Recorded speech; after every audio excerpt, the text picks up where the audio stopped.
Good morning students. GLC Churu के YouTube channel पर आपका एक बार फिर स्वागत है। आज की कक्षा में अपन विधि द्वितीय वर्ष के लिए प्रशासनिक विधि के संबंध में चर्चा करेंगे और आज हम जिस टॉपिक को लेकर चलेंगे वो है कि प्रशासनिक विधि का अध्ययन क्यों आवश्यक है या प्रशासनिक विधि ने विधि के क्षेत्र में क्यों पदार्पण किया। ऐसी कौन सी घटनाएं घटी जिनकी वजह से आज हमें प्रशासनिक विधि का अध्ययन करना पड़ रहा है। तो देखिए, इस टॉपिक की मैं शुरुआत करता हूं इस हेडिंग से, प्रशासनिक विधि का अध्ययन महत्वपूर्ण क्यों है। देखो, एक ज़माना था या फिर जैसे अपन कहते हैं कि पार्लियामेंट्री सिस्टम हमने इंग्लैंड से अडॉप्ट किया है और संसदीय प्रणाली या लोकतंत्रात्मक पद्धतियों का काफ़ी हद तक अपन फाउंडर या जनक जो मानते हैं वो ब्रिटिश लॉ को मानते हैं और वहाँ की संसदीय विधि कानून के वहाँ की संसद जो है वो कानून निर्माण के संबंध में इतनी सशक्त थी कि वो विधि निर्माण का कार्य स्वयं करती थी और अपने कार्यपालकों के ऊपर या कार्यपालिका पर बिल्कुल भी इस प्रकार का दायित्व नहीं छोड़ती थी और ना ही इस प्रकार का कोई अधिकार प्रदान करती थी। कहने का मतलब संसदीय प्रणाली जो है वो लोक सेवकों को अधिकार डेलीगेट या ऐसे अधिकार डेलीगेट करने के खिलाफ रही है जो उन्हें विधि निर्माण की ओर अग्रसर करे। तो इस संबंध में मैंने पहला जो टॉपिक लिखा है वो है संसदीय सर्वोच्चता कार्यपालिकी विधि निर्माण के महत्व को कम करती है। देखो, पार्लियामेंट्री सुपरमेसी जो है वो कार्यपालिका द्वारा विधि निर्माण की जो एक्टिविटी है उसको संकुचित करती है और बेशक ऐसा हुआ भी है। लेकिन जैसे 20वीं और अभी हम 21वीं सदी में जी रहे हैं, तो 20वीं और 21वीं सदी में लोकतांत्रिक सरकारों के ऊपर कुछ ऐसे बर्डन्स आए या उनके ऊपर कुछ ऐसी जिम्मेदारियां बढ़ी जिनकी वजह से विधानमंडल विधि निर्माण का कार्य प्रॉपर करने में सक्षम नहीं रहे, या यूँ कह सकते हैं कि कानून निर्माण को लेकर या कानून से संबंधित पार्शियल जो नियम, उपनियम, अध्यादेश, ऐसी जो एक्टिविटी होती हैं उनको जारी करने के लिए प्रशासनिक अधिकारियों को प्राधिकृत करने के लिए मजबूर हो गई। तो इस संबंध में देखो, दूसरा बिंदु मैंने लिया है 20वीं व 21वीं सदी की घटनाओं ने कार्यपालिका की विधायी शक्तियों में बढ़ोतरी की। तो जो पार्लियामेंट्री सुपरमेसी दौर में बात थी उससे जस्ट विपरीत 20वीं और 21वीं सदी में आई। जैसे इस संबंध में अपन ने भारत के संबंध में यदि एक केस को डिस्कस करें तो बहुत ही महत्वपूर्ण केस इसको माना जाता है और काफ़ी कुछ इस मामले में एक्सप्लेन हो जाता है। ये केस है AK राय बनाम union of India AIR 1982 supreme court. इस वाद में दो मुख्य बातें डिस्कस की गई। पहली बात ये डिस्कस की गई कि आर्टिकल 123 और आर्टिकल 213 के तहत भारत के राष्ट्रपति और राज्यपाल द्वारा जो अध्यादेश या ऑर्डिनेंस जारी किए जाते हैं वो कार्यपालिकी कृत्य हैं या विधायी कृत्य हैं। एक डिस्कशन का बिंदु तो ये था। दूसरा डिस्कशन का बिंदु ये था कि अध्यादेश अनुच्छेद 13 के संदर्भ में विधि है या नहीं। तो देखो, इस संबंध में हमारे सामने मोटा सवाल ये है कि अगर हम गवर्नर और प्रेसिडेंट को कार्यपालिका का हिस्सा मानते हैं और उनकी एक्टिविटी को कार्यपालिकी कृत्य मानते हैं तो डेफिनेट न तो ये विधायी कार्य हैं और ना ही संविधान के अनुच्छेद 13 के संगत इसे विधि के दायरे में लाया जा सकता।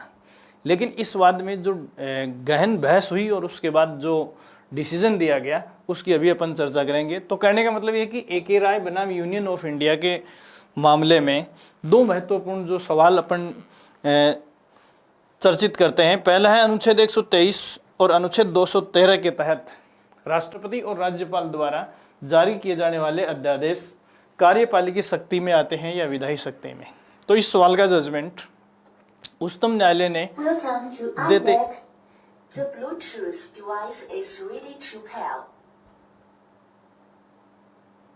इस संबंध में जो निर्णय दिया गया कि ये कार्यपालिकी कृत्य नहीं बल्कि ये एक विधायी कृत्य है।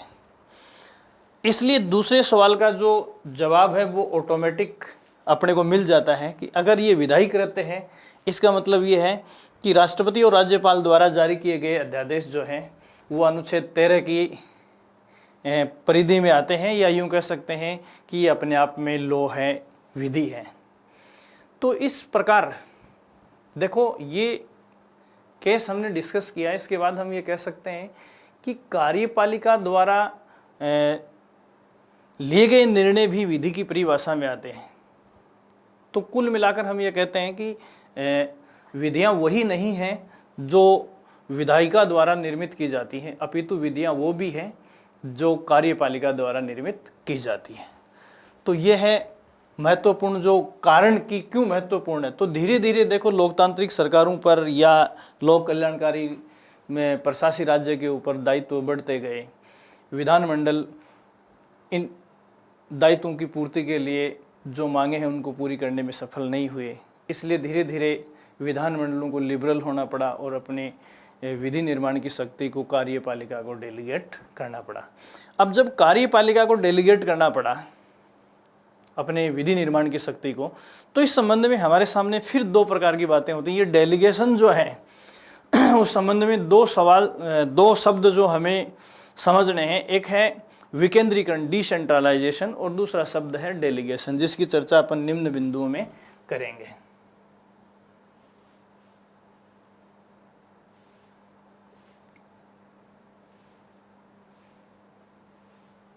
यह है देखो प्रत्यायोजित विधायन बनाम विकेंद्रीकरण, डेलीगेटेड लेजिस्लेशन वर्सेस डिसेंट्रलाइजेशन। ये दोनों शब्द जो हैं इनकी इंटर रिलेशनशिप को यदि हम अच्छे से समझना चाहें तो देखो मैं इनकी वेन आरेख रिलेशनशिप को कायम कर रहा हूँ। ये दो सर्कल मैंने आपको बताए हैं। ये अंदर वाला सर्कल डिसेंट्रलाइजेशन को बताता है और ये बाहर वाला सर्कल डेलीगेशन को बताता है। इसका मतलब ये है कि delegation is a specific decentralisation is a specific type of delegation, या यूँ कह सकते हैं कि विकेंद्रीकरण जो है वो प्रत्यायोजन का एक विशेष प्रकार है। इसका मतलब ये है कि इन दोनों में रिलेशनशिप तो है लेकिन ये दोनों एक नहीं है। इसको बहुत ही सिंपल शब्दों में अपन समझना चाहें तो इसके लिए कुछ मोटे तौर पर जो अंतर है उनकी चर्चा हमें करनी पड़ेगी।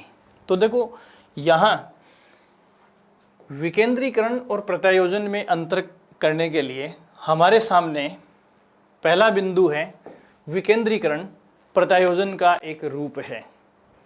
देखो प्रत्यायोजन या डेलीगेशन जो है वो अनेक तरीकों से किया जा सकता है और उन्हीं तरीकों में से एक डेलीगेशन का तरीका है डिसेंट्रलाइजेशन, या यूं कह सकते हैं कि डेलीगेशन का वो टाइप जिसमें हायर अथॉरिटी लोअर अथॉरिटी को अपनी सत्ता को पूर्णतया हस्तांतरित कर देता है।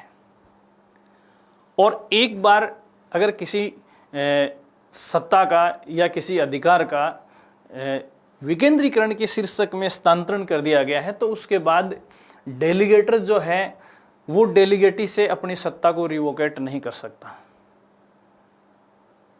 ये तो फायदे की बात है डेलीगेटी के लिए।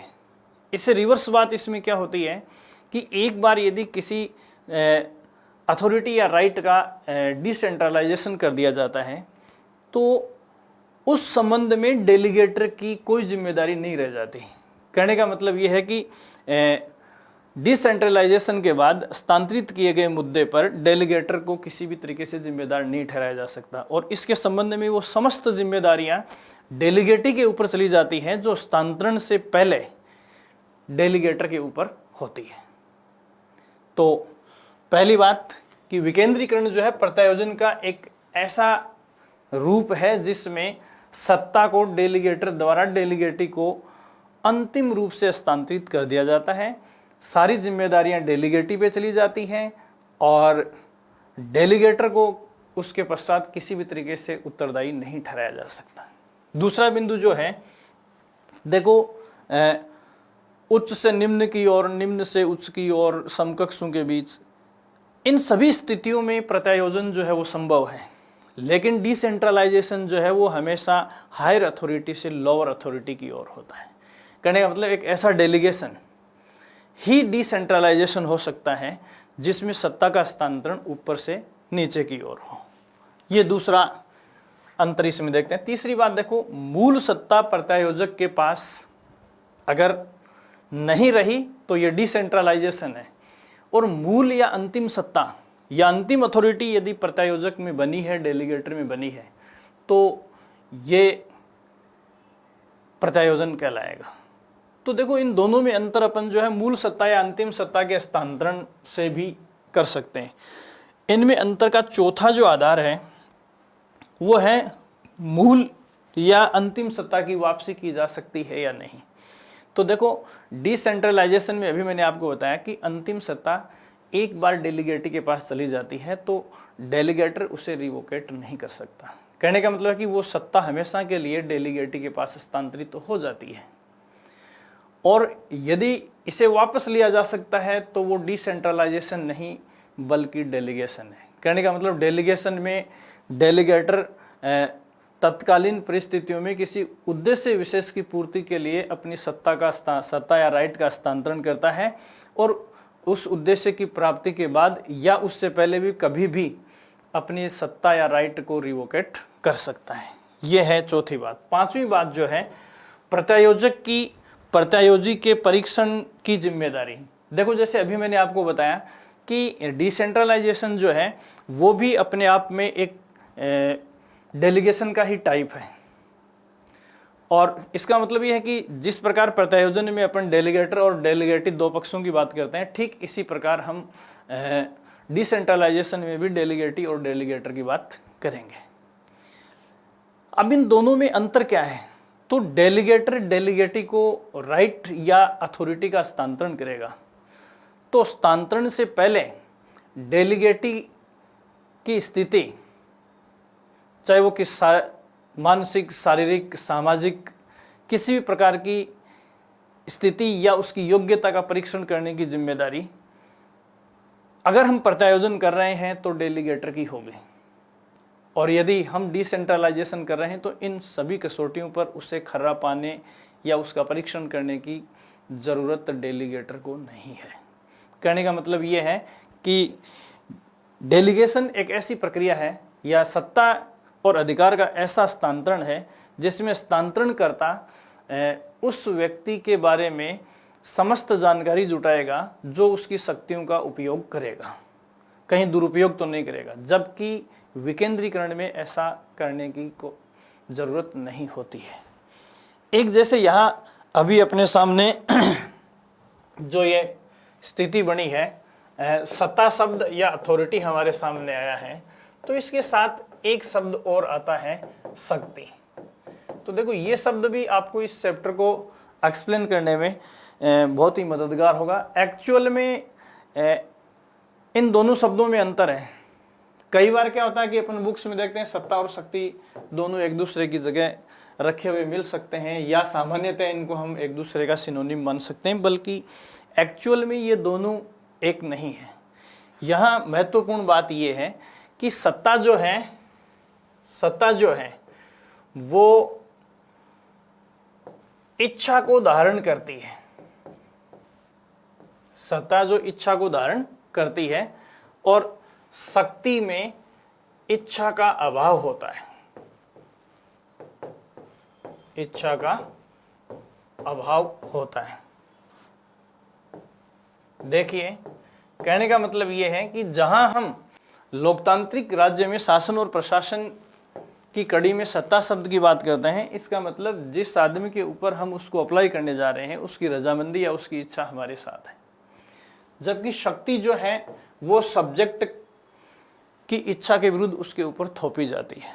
तो यहाँ ये अपने आप में दो बड़ी राजनीतिक धारणाएं हैं जिन्हें समझना भी बहुत ज़रूरी है। हालांकि बेसिकली ये एक पॉलिटिकल कंसेप्ट है जिसको डिटेल से हमें पढ़ने की ज़रूरत नहीं है, फिर भी कई दफ़ा इन दोनों शब्दों में हमारे लिए कन्फ्यूज की स्थिति बन जाती है। तो ऐसी सिचुएशन में हमें इन दोनों का अंतर ध्यान में रखते हुए मीनिंग अडॉप्ट करना चाहिए। तो इस प्रकार मैंने आपको बताया कि प्रशासनिक विधि क्यों आवश्यक है, और प्रशासनिक विधि में अपन बेसिकली डेलीगेटेड लेजिस्लेशन की जगह जगह बात करेंगे, तो विकेंद्रीकरण और डेलीगेटेड लेजिस्लेशन में क्या प्रत्यायोजन और विकेंद्रीकरण में क्या अंतर है। अगली क्लास में जैसे अभी मैंने आपको बताया कि डेलीगेशन आधुनिक प्रशासकीय राज्य की एक महत्ती मांग है, और दिन प्रतिदिन डेलीगेशन में बढ़ोतरी होती जा रही है, या डेलीगेटेड लेजिस्लेशन की संख्या में तेज़ी से बढ़ोतरी होती जा रही है। इसकी अपनी कुछ वजह है। कहने का मतलब है कि 20वीं और 21वीं शताब्दी में लोकतांत्रिक राज्यों के स्वरूप में तेज़ी से परिवर्तन आया है, और तेज़ी से परिवर्तन आया है तो राज्य को या सिविलियंस को प्रोटेक्ट करने के लिए एक के बाद एक कानूनों की आवश्यकता पड़ी है, जिनमें अपने विधानमंडल सक्षम नज़र नहीं आए, इसलिए डेलीगेशन की कंसेप्ट को हमें ज़्यादा महत्व देना पड़ा। तो अगली कक्षा में अपन चर्चा करेंगे कि डेलीगेटेड लेजिस्लेशन में बढ़ोतरी के क्या कारण हैं, इनकी ग्रोथ की क्या वजह या काजेज हैं। ठीक है, थैंक यू सो मच।